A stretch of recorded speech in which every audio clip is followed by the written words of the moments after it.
alive? Are you alive? Are you alive? Are you alive? Are you alive? Are you alive?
One of the great things of a gamelan is that you don't really have to have any skill to actually play a lot of repertoire.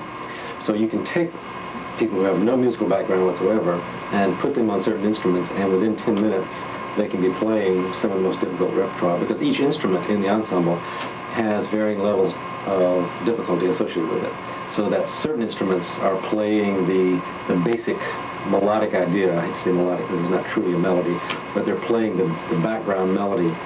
And anybody can do that. Now, on the other end of the spectrum, there are instruments in the ensemble that take a good 20, 25 years to master. And obviously I haven't had the opportunity myself to do those. So that's one of the reasons I want to get Indonesian teachers coming in here who have done that and spent the 10 hours a day for 20 years learning these instruments, because it's a very complex form on one end. But it's also, there's such a wide range of technical abilities required in the ensemble that you can take people at any kind of level. We've got 2 music professors in the ensemble, and then we've got people who've never had any music background whatsoever. And I don't know any other kind of music around the world where you can have completely amateur and completely professional musicians both on equal planes in an ensemble, and both being challenged and both finding something that's appropriate for them. That's what's, to me, what's so great about the gamelan is the sort of socialization that takes place in it. And that's what the Javanese teachers always talked about. Each time we would start a rehearsal in Java, they would always say, we're not here to learn music. We're here for the music to teach us values. And those values are respect, humility, gentility, a kind of acceptance of each other. And once we've learned those values, once the music has taught that to us, then the music will play itself correctly. You don't really focus on the music, you focus on those values. And that's what the ensemble is about. The ensemble is about getting everybody to sense and experience that among each other, and to the instruments and to the history. And once you have that kind of respect, then all of a sudden the music starts to just sound correct.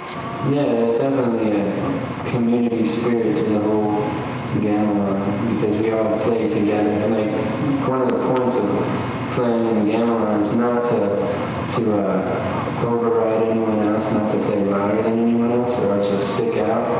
It's supposed to be kind of like one form instead of lots of little solos.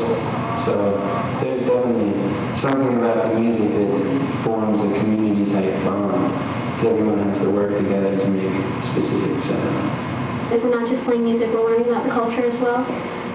Also, it's just a reflection of how much respect they show for their instruments and for music, and that's really important.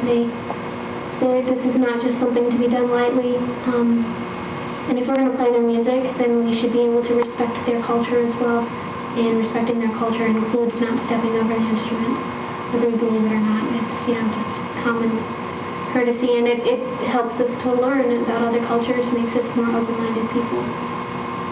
there is a mystical understanding of the world that is beyond the Western empirically based physical plane understanding that we sort of acknowledge everything with our logic and our senses, but they think that's somewhat limited, and with your perspective that there's a lot more intuitive understanding that people develop over there that is almost accepted as part of what the abilities that we have. So in the Gamelan Ensemble, out of this respect for the spirits that exist everywhere, there are spirits or a spiritual quality of the instruments themselves. And one of the things that in Asia, most of Asia, you don't, the bottom of the feet, you don't show the bottom of your feet to directly toward a person, because that's considered a very disrespectful gesture. Because the bottom of the feet are the dirtiest, they're walking in, you don't know where they've been. So that anywhere in Asia, India as well, you don't face someone with the bottom of your feet facing someone. That would be very disrespectful. So because of that, you don't step over instruments. The same disrespect would be shown to the spirits of those instruments. So it's very offensive to the spirit for the bottom of the feet to go across them.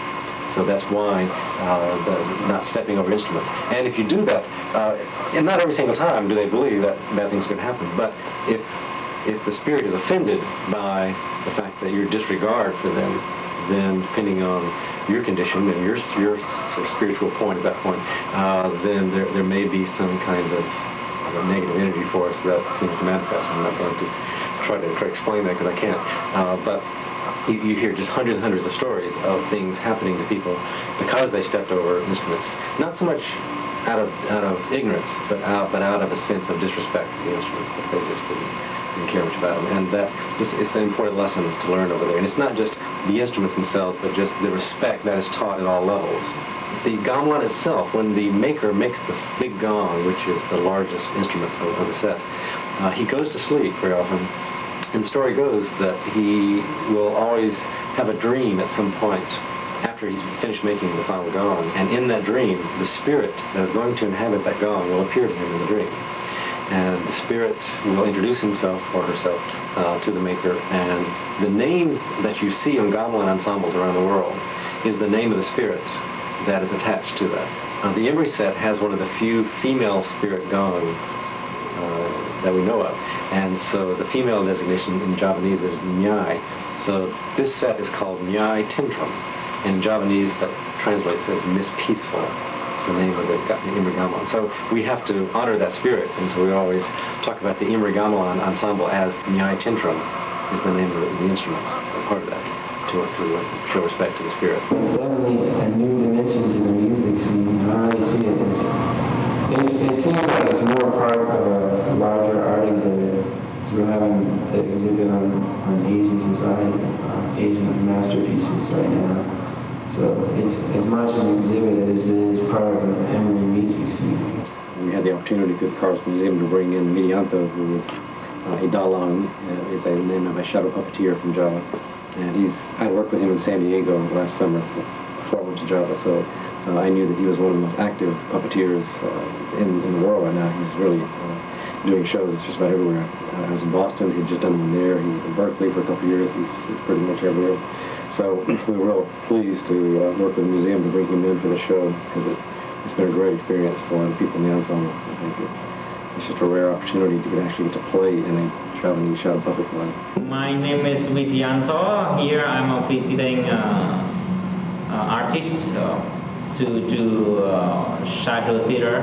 I will manipulate puppets, more than 20 puppets for this show, and then singing, chanting, cueing, give orders and stuff. And then we will have another guest artist who play drums, who accompany me drumming for the puppet movements. Mr. Harchito, who's teaching at University of Wesleyan. There are like hundreds of different characters that the puppeteer has to know, and then the voices that go along with them, and then the storylines and all that stuff. So it should be pretty cool.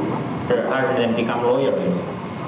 So different from a traditional Western music concert, because it's a lot more laid back. First of all, there's a lot more crowd involvement, and it's more common. It's not just for the elite society, it's for everyone to enjoy. It can reach a lot of people.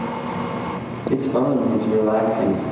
It's like a form of meditation almost. Meditation occurs when you are playing lots of kind of music, and that's been sort of documented, and particularly looking at this kind of music in an African music, where you get long periods of time where things are sort of either happening very rapidly or very slow intervals, that this slow cycling of repetitions will create a kind of trance-like quality, that the mind is no longer perhaps aware of the individual moments, but locks into an awareness of these larger cycles.